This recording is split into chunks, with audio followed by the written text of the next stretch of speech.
बर्फीले पहाड़ों की एक सुनसान घाटी में एक चरवाहे को मिली एक नीली आंखों वाली बकरी का बच्चा, जो दरअसल एक जादूगर की कैद में बंधी जिन्नजादी थी और उसे बचाने की कीमत थी जान की बाजी। पहाड़ों की ऊंचाई पर एक ऐसी घाटी थी जहां धूप कभी पूरी तरह नहीं उतरती थी। घने देवदार के जंगल, बर्फ से ढकी चोटियों की परछाइयां और गहरी खाइयां, सब कुछ एक रहस्यमयी सन्नाटे में डूबा रहता था। वहां एक लड़का रहता था, नाम था सलीम। उम्र कोई 22-23 साल रही होगी, रंग सांवला, लेकिन आंखों में एक अजीब सी चमक, जैसे पहाड़ों का सुकून और दर्द दोनों उनमें ठहरे हों। सलीम का पिता कई साल पहले गुजर चुका था। मां भी एक सर्द पहाड़ी रात में दुनिया छोड़ गई थी। अब उसकी जिंदगी बस कुछ बकरियों के सहारे चल रही थी। वह रोज सुबह लकड़ी का डंडा लेकर बकरियां चराने निकलता और शाम को लौट आता। घर क्या था? पत्थरों का एक छोटा सा कमरा, ऊपर टूटी फटी टीन की छत और एक कोने में पुरानी लकड़ी की चारपाई। अकेलापन अक्सर उसे कचोटता, मगर अब वो इसका आदी हो चुका था। कभी कभार घाटी के दूसरे गांव के लोग आ जाते तो वह सलाम दुआ कर लेता, लेकिन उसका कोई करीबी दोस्त नहीं था। उसकी सबसे बड़ी महफिल बकरियों का झुंड था। वह उनसे बातें करता, उनके नाम रखता और उन्हीं के साथ दिन गुजार देता। एक सुबह जब धुंध ने पहाड़ों को सफेद चादर में लपेट रखा था, सलीम ने देखा कि उसकी एक बकरी बेचैनी से एक ओर भाग रही है। वह पीछे गया तो एक झाड़ी के पास एक नन्हा सा बकरा बैठा मिला, इतना खूबसूरत जैसे बर्फ के टुकड़े पर चांदनी बिखर गई हो। उसकी आंखें अजीब नीले रंग की थीं। ऐसा रंग सलीम ने पहले कभी नहीं देखा था। सलीम के दिल में एक अनजानी मोहब्बत उमड़ आई। उसने बकरे को अपनी चादर में लपेट लिया। बकरा कांप रहा था, जैसे कई दिनों से भूखा हो। वह उसे अपने घर ले आया। शाम को उसने बकरे को गर्म दूध पिलाया और तभी कुछ अजीब हुआ। जैसे ही बकरे ने दूध पिया, उसके शरीर से हल्की रोशनी निकलने लगी। सलीम घबरा गया, मगर नजरें हटा नहीं पाया। रोशनी तेज होती गई और अगले ही पल बकरे का रूप बदलने लगा। छोटे खुर लंबे नर्म कदमों में बदल गए, शरीर बढ़ने लगा और बालों की जगह सुनहरी चमकदार पोशाक दिखाई देने लगी। देखते ही देखते सलीम के सामने एक बेहद खूबसूरत लड़की खड़ी थी। उसके लंबे काले बाल कमर तक झूल रहे थे, आंखें वही नीली लेकिन गहरी और बोलती हुई। चेहरे पर ऐसा नूर कि सलीम की सांसें थम गईं। वह धीमे स्वर में बोली, तुमने मुझे आजाद कर दिया। सलीम हक्का बक्का उसे देखता रह गया। ये क्या हुआ? तुम कौन हो? लड़की ने नजरें झुका ली, जैसे कोई बड़ा राज छुपा हो। मैं एक जिन्नजादी हूं। एक जादूगर ने मुझे कैद करके बकरी का बच्चा बना दिया था। उसने कहा था कि जब तक कोई मुझे अपने घर ले जाकर दिल से कुछ खिलाएगा नहीं, मैं मुक्त नहीं हो सकती। तुमने ये कर दिया सलीम। सलीम को जैसे जमीन ने पकड़ लिया हो। जिन्नजादी, यह तो उसने सिर्फ कहानियों में सुना था, मगर वह लड़की उसके सामने खड़ी थी।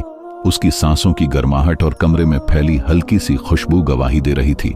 तुम्हारा नाम? सलीम ने धीरे से पूछा। जहरा, उसने नरमी से जवाब दिया। उन पलों में दोनों की आंखों के बीच एक खामोश रिश्ता बन रहा था, लेकिन इस खामोशी के पीछे एक खतरा मंडरा रहा था। जहरा ने सलीम को बताया कि जिसने उसे कैद किया था, वह अपनी कैद तोड़ने वालों को कभी नहीं छोड़ता। वह जरूर आएगा। सलीम का दिल तेजी से धड़कने लगा, मगर उसने मुट्ठी कस ली। जब तक मैं जिंदा हूं, कोई तुम्हें नुकसान नहीं पहुंचा सकता। जहरा की आंखों में आंसू आ गए। तुम नहीं जानते वो कितना ताकतवर है। पहाड़ों के बाहर एक वीरान घाटी में एक बूढ़ा जादूगर आग के पास बैठा था। उसकी आंखें लाल अंगारों जैसी और हाथ में एक काली छड़ी थी। अचानक वह चौंक उठा।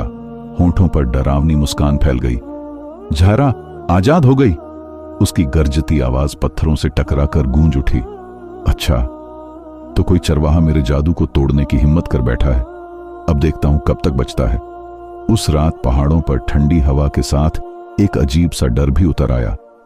सलीम को नहीं पता था कि आने वाले दिन उसकी जिंदगी को हमेशा के लिए बदलने वाले हैं। रात के सन्नाटे में पहाड़ों की हवाएं एक अजीब सा राग छेड़ रही थीं। सलीम के कच्चे मकान में चूल्हे की आग धीमे धीमे जल रही थी और जहरा लकड़ी के फर्श पर बैठी अपने लंबे बाल समेट रही थी। वह इस मकान में बस एक दिन पहले आई थी, लेकिन सलीम को लगता था जैसे वह बरसों से उसके साथ है। उसकी हर हरकत में नरमी, एक गरिमा और एक अनजानी उदासी थी। सलीम ने चुपके से उसकी ओर देखा। जहरा, अगर तुम चाहो तो कल मैं तुम्हें गांव के लोगों से मिलवा दूं, शायद तुम्हें अच्छा लगे। जहरा ने सिर हिलाया। नहीं, अभी नहीं। वह जादूगर मेरा पीछा करेगा और अगर लोगों को पता चल गया कि मैं कौन हूं तो सब खतरे में पड़ जाएंगे। सलीम के दिल में हल्की सी चुभन हुई। वह चाहता था कि जहरा खुलकर जी सके, हंसे, गांव में घूमे, मगर वह जानता था कि खतरा सच में करीब है। उसी वक्त बाहर से एक अजीब सी सरसराहट सुनाई दी। सलीम तुरंत उठा और दरवाजे की तरफ गया। रात की धुंध में कुछ साफ दिखाई नहीं दे रहा था, लेकिन उसने देखा कि मकान के पास मिट्टी पर किसी भारी चीज के रेंगने के निशान हैं, जैसे कोई सांप हो, लेकिन निशान साधारण सांप के नहीं थे। वे बड़े और गहरे थे, जैसे कोई विशालकाय जीव जमीन पर घिसटता गया हो। ये क्या है? सलीम के माथे पर पसीना आ गया। जहरा दरवाजे तक आई और जैसे ही उसने निशान देखे, उसका चेहरा पीला पड़ गया। वो आ गया है, जादूगर। सलीम ने अपनी लकड़ी की छड़ी कसकर पकड़ ली। वो मुझे देखे, उससे पहले मैं उसे देख लूंगा। लेकिन जहरा ने उसके हाथ पर अपना हाथ रख दिया। तुम उसका सामना नहीं कर सकते, उसके पास सदियों का ज्ञान और ताकत है। सलीम ने उसकी आंखों में देखते हुए कहा, ताकत सिर्फ जादू की नहीं होती, कभी कभी इंसान का इरादा सबसे बड़ा हथियार होता है। जहरा ने धीरे से कहा, फिर भी हमें पहाड़ों के अंदरूनी हिस्से में जाना होगा, जहां उसकी नजर नहीं पहुंच सकती। वहां एक पुरानी गुफा है जो मेरी मां की कबीले की पनाहगाह थी। अगली सुबह धुंध अब भी बिखरी हुई थी जब सलीम और जहरा निकल पड़े। सलीम के कंधे पर कपड़े की बोर थी, जिसमें थोड़ा सूखा खाना, एक पुराना कंबल और पानी था। जहरा चुपचाप चल रही थी, लेकिन उसके कदम तेज थे, जैसे उसे पता हो कि समय कम है। पहाड़ों के भीतर जाते जाते पेड़ घने होते गए। हवा ठंडी और नमी से भरी थी। कहीं कहीं चोटियों से पिघलती बर्फ नदियों का रूप लेकर बह रही थी। पक्षियों की आवाजें भी धीमी और सतर्क थीं, जैसे वे भी किसी अनदेखे खतरे से डरे हों। दोपहर के करीब वे एक तंग रास्ते से गुजर रहे थे जब अचानक सलीम ने पीछे से पत्थरों के गिरने की आवाज सुनी। उसने मुड़कर देखा तो एक काला साया चट्टान के पीछे छिप गया। मैंने कहा था, वो हमारे करीब है। जहरा की आवाज कांप रही थी।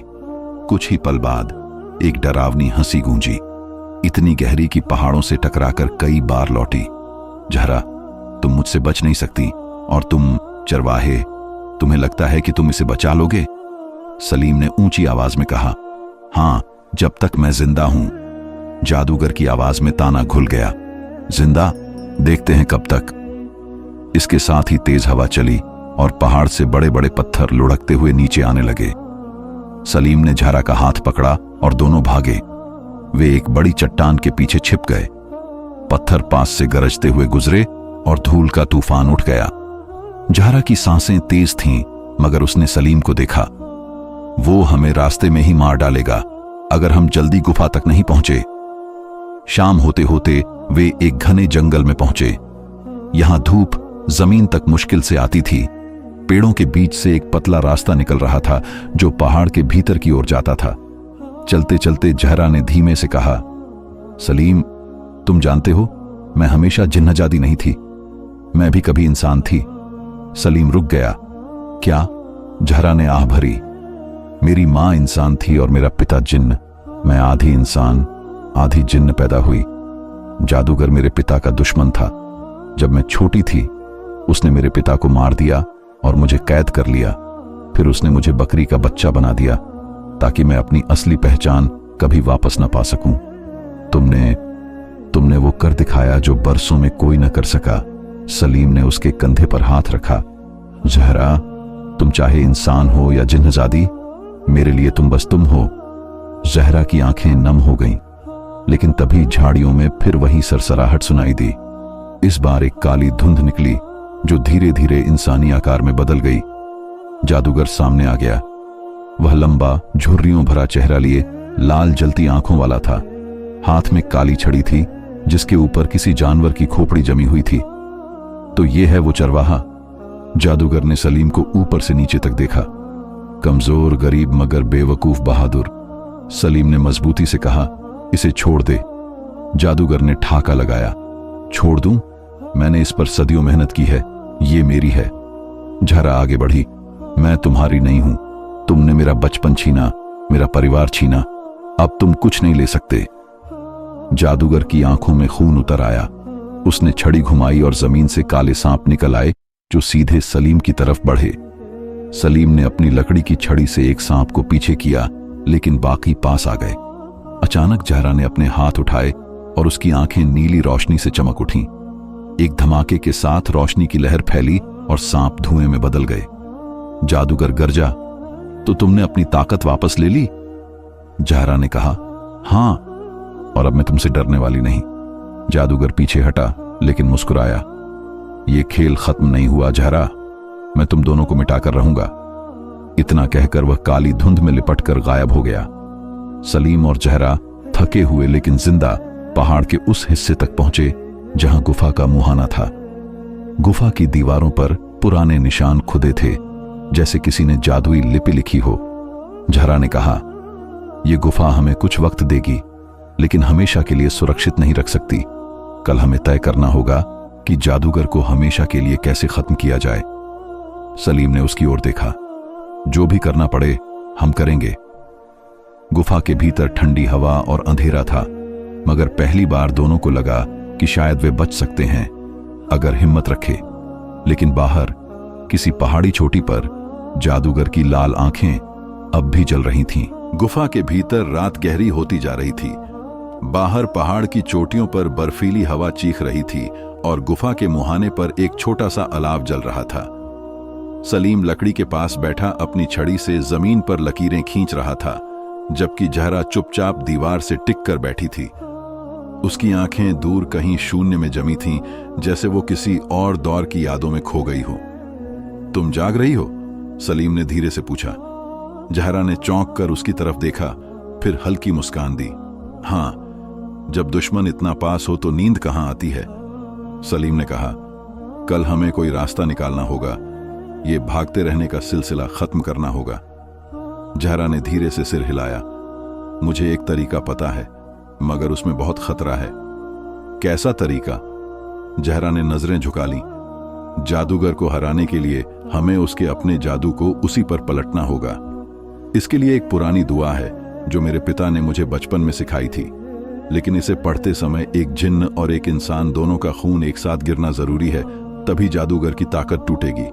सलीम ने भौहें सिकोड़ लीं। मतलब? जहरा की आवाज कांप गई। मतलब ये कि हम दोनों खतरे में होंगे, शायद जिंदा न रह पाए। सलीम ने एक पल सोचा, फिर सीधा होकर बैठ गया। अगर यही अकेला रास्ता है तो हम करेंगे। मैं तुम्हें कभी अकेला नहीं छोड़ूंगा। जहरा की आंखें नम हो गईं, मगर उसने कुछ नहीं कहा। अगली सुबह पहाड़ों पर अजीब सा सन्नाटा था। आसमान में काले बादल घिर आए थे और हवा में किसी तूफान की गंध थी। सलीम और जहरा ने गुफा से निकलकर एक गुप्त रास्ता लिया जो उन्हें पहाड़ के उस हिस्से तक ले जा सकता था जहां जादूगर अक्सर अपनी शक्ति इकट्ठी करने आता था। रास्ते में पेड़ों के पत्ते ऐसे हिल रहे थे जैसे किसी ने उन्हें छू लिया हो, मगर हवा नहीं चल रही थी। सलीम के भीतर एक अनजाना डर जगने लगा, लेकिन उसने जहरा का हाथ कसकर थाम रखा था। दोपहर के करीब वे एक खुले मैदान में पहुंचे। जमीन पर जलने के निशान थे और बीच में एक बड़ी पत्थर की शिला पड़ी थी। जहरा ने धीरे से कहा, यही जगह है। उसने अपनी हथेली पर हल्का सा कट लगाया और खून की कुछ बूंदें पत्थर पर टपकाईं। सलीम ने भी वैसा ही किया। जैसे ही दोनों का खून पत्थर से छुआ, हवा में एक भारी सी घंटी की आवाज गूंज उठी। अचानक आसमान से काली धुंध उतरी और उसमें से जादूगर प्रकट हुआ। उसकी आंखों में वहशत थी, लेकिन होंठों पर मुस्कान। तो तुम दोनों ने तय कर लिया कि खुद मेरी कैद में आओगे? जहरा ने ऊंची आवाज में कहा। आज ये खत्म होगा जादूगर।